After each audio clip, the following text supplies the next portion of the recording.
रखेगी यूनिट का, तो कम से कम 10 रुपये प्रति यूनिट की बिजली हो जाएगी उपभोक्ता के लिए। 10 रुपये प्रति यूनिट की बिजली से आपको मैं बता दूं, अगर आप निकालना चाहें तो आप ट्यूबवेल का बिल निकाल लें। अगर 5 HP की मोटर है 8 घंटे चलती है तो 10 रुपये प्रति यूनिट के हिसाब से कम 8,000 रुपये का बिल देना पड़ेगा उपभोक्ता को। और गरीब और घरेलू उपभोक्ताओं को तो आप छोड़ ही दीजिए, जिनकी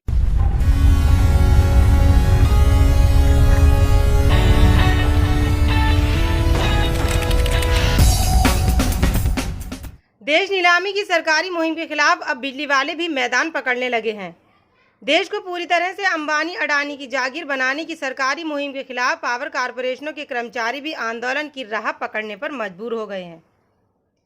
दरअसल रेल, BSNL समेत दर्जनों कंपनियों को अडानी अंबानी की प्रॉपर्टी बनाने के साथ ही पावर कारपोरेशनों को भी बेचने की तैयारी की जा रही है।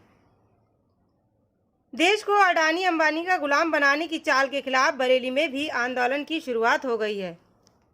मेरा नाम प्रभात सिंह है और मैं महासचिव हूँ उत्तर प्रदेश राज्य विद्युत परिषद अभियंता संघ। इस संदर्भ में आज मीटिंग करने जा रहे हैं और क्या आगे की रणनीति है? देखिए, वर्तमान में सरकार द्वारा ये निर्णय लिया गया है कि पूर्वांचल विद्युत वितरण निगम को प्राइवेटाइज करने का, निजीकरण करने का।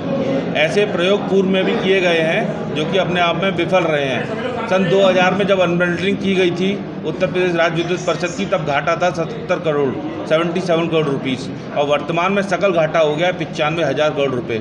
ये स्पष्ट दिखाता है कि निजीकरण के प्रयोग जो हैं कभी भी सफल नहीं रहे हैं, विफल रहे हैं। इनके दो उदाहरण भी हैं, एक आगरा और एक क्या नाम है आपका NPCIL ग्रेटर नोएडा।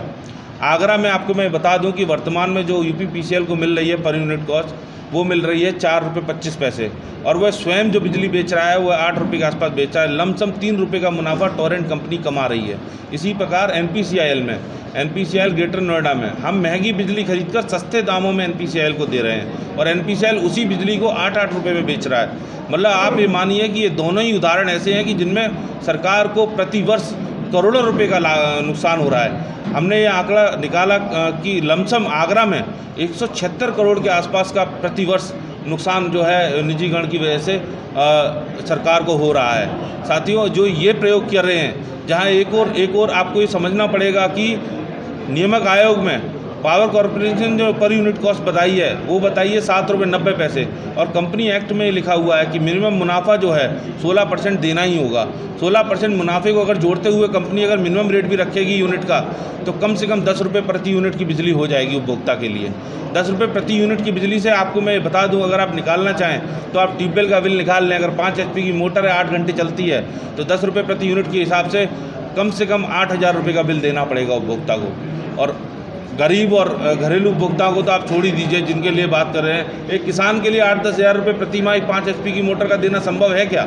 ये विचारणीय प्रश्न है हम सबके बीच में। और बिजली निश्चित तौर पर जो कंपनी एक्ट और जो इनके नियामक आयोग के डॉक्यूमेंट्स है वो बताते हैं कि महंगी होने जा रही है। इसीलिए साथियों हमने निर्णय लिया है, निश्चय किया है कि 25 तारीख को जब पंडित दीनदयाल उपाध्याय जी की जयंती होगी, हम उस दिन से जन जागरण अभियान चलाएंगे। सारे जो हमारे MLAs, MPs और जो भी हमारे पार्षद प्रधान, सबको ही बताएंगे हम। उनका सपना था पंडित दीनदयाल उपाध्याय जी का अंत्योदय का, कि जो आखिरी पायदान पर बैठा हुआ आदमी है उसको भी हमको ऊपर उठा के लेके आना है। उसी दिन से हम शुरुआत करेंगे। 10 रुपये की बिजली में कौन आखिरी पे पायदान पर बैठा हुआ आदमी बिजली ले पाएगा, उपभोग कर पाएगा? और इसको हम चलाएंगे 2 अक्टूबर तक, माननीय महात्मा गांधी जी जयंती तक हम इस जन जागरण अभियान को चलाएंगे साथियों।